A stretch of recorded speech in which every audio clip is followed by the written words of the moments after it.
Seguimos en la continuidad informativa de Canal E. Estamos con Julio Gambina, economista, para hablar de la caída del salario real y del conflicto social. Julio, ¿cómo estás? Qué gusto saludarte.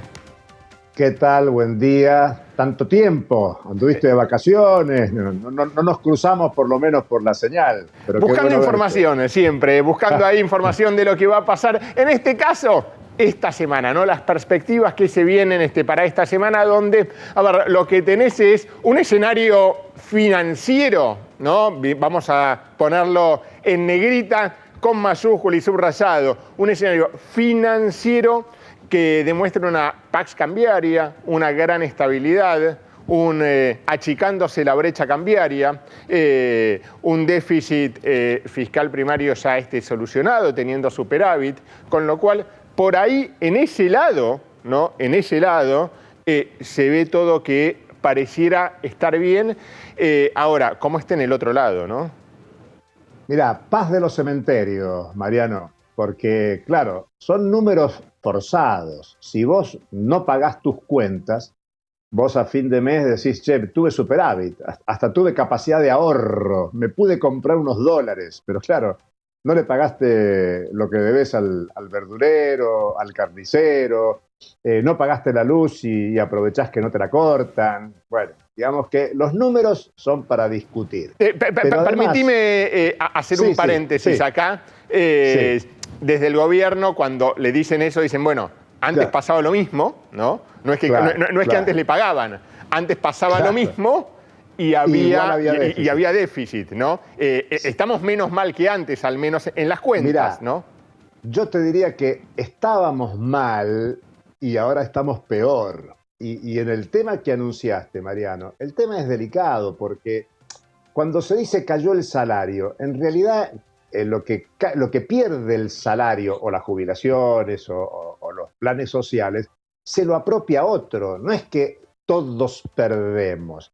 El cálculo es que 1,6 billones, con B de bueno, 1,6 billones es la transferencia de ingresos de trabajadores a la ganancia. Y la ganancia dividida, no es lo mismo la ganancia del pequeño empresario, del mediano, que el del grande. Ahí también hay problemas de distribución del ingreso. Voy ahí, Julio, permitime. Las empresas hoy se quejan porque dicen, con esta recesión que hay, las pequeñas empresas tienen que salir a vender dólares, ¿no? Las grandes empresas que recaudan menos, ¿no? Que facturan menos porque la gente compra menos. Entonces, cuando las empresas dicen, a nosotros dicen que nos llenamos de plata, pero ¿cómo nos vamos a llenar de plata si la gente no tiene plata y compra menos, no? No, pero sin embargo hay transferencia. Yo te insisto, los datos, los números concretos, 1,6 billones es lo que pierden los trabajadores.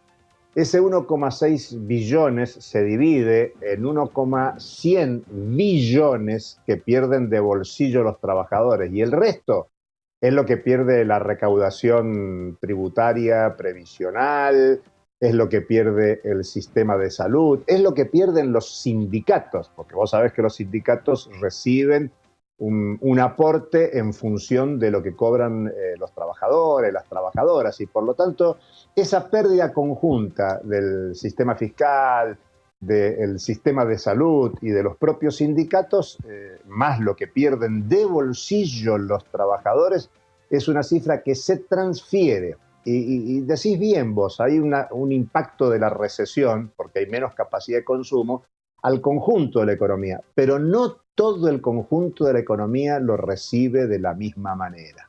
Digamos, para ser claro, hay un núcleo muy concentrado de grandes empresas. Ponelo por el lado de las empresas de combustible, ponelo por el lado de los supermercados, que pueden vender menos, pero que la suba de precios y en el promedio compensan.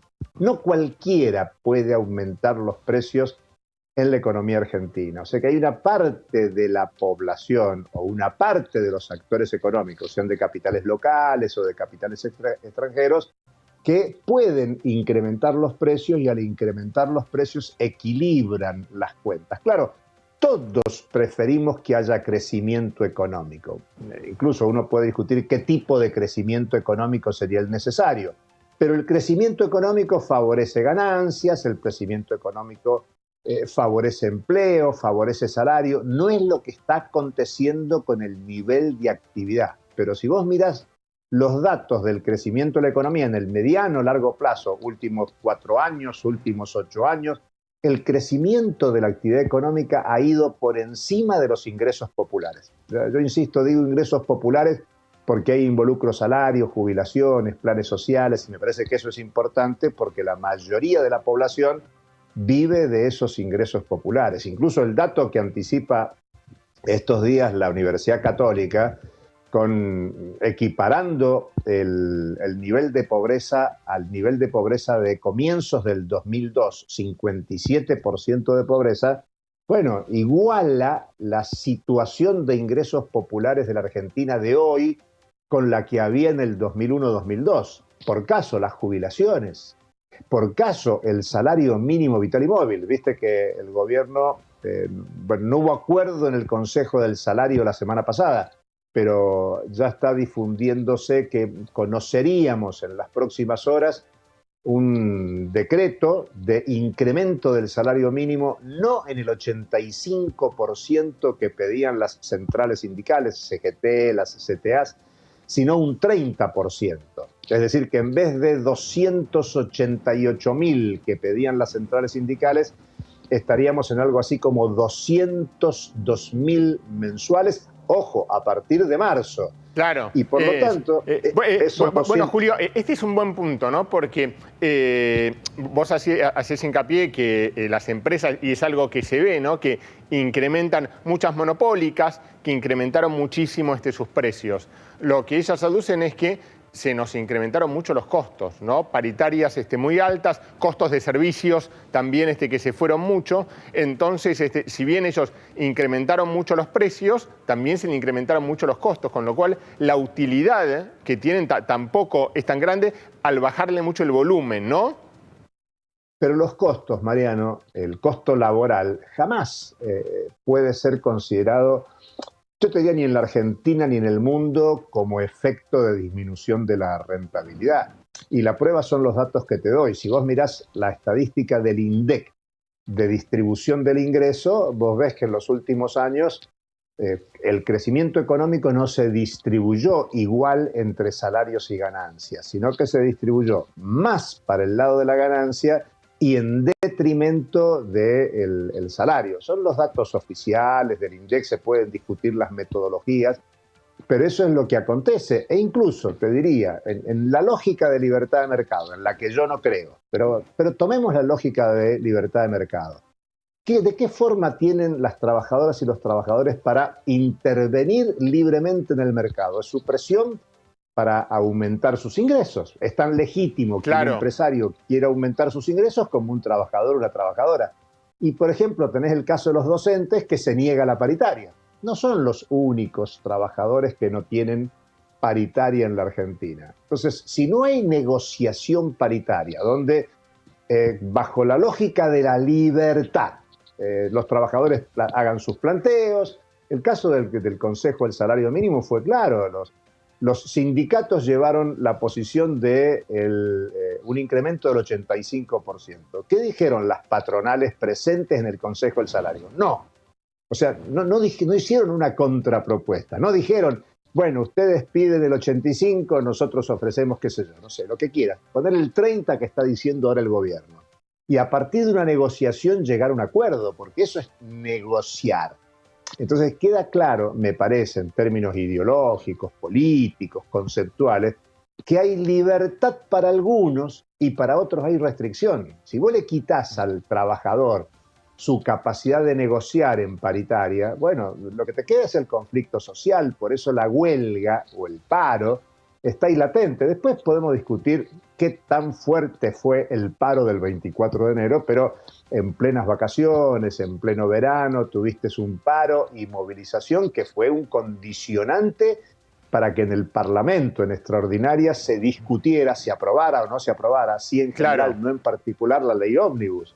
Y creo que el escenario que se nos viene ahora con estas decisiones respecto del salario mínimo, respecto de la no paritaria de los docentes y la incertidumbre de si empiezan las clases o no, ya estamos promediando febrero, estamos a un tris de empezar las clases y hay una incertidumbre enorme si se empieza. Y este conjunto de situaciones más la realidad económica cotidiana, bueno, es que las centrales sindicales te dicen, bueno, vamos a un paro de manera muy inmediata. Los estatales hicieron un plenario la semana pasada en la sede de ATE con unas 40 organizaciones sindicales vinculadas a las empresas públicas, a la administración pública, nacional, provincial, y decidieron una medida de fuerza, un paro nacional antes de fin de febrero.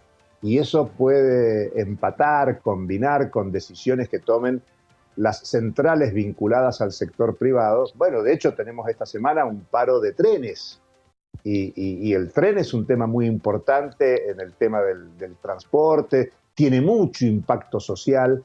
Por eso, en tanto y en cuanto no haya libertad sindical para la negociación del ingreso, para discutir la porción de la economía que les corresponde a los trabajadores, a las trabajadoras, lo real es que el conflicto social va a escalar. Por eso nuestra preocupación es baja del salario, baja del consumo, inflación muy alta, porque por ahí se dice bajó del 20,6 respecto del 25,5. Bueno, claro, bajó, pero con un nivel de inflación anualizada muy elevado. Insisto, esto de igualar este momento al 2001-2002 es muy grave. Quizás el único punto distinto por ahora es el del desempleo, que está empezando a crecer, y de un desempleo bajo en términos relativos podemos ir con los niveles de recesión a un nivel de desempleo muy alto, y eso es bastante complicado.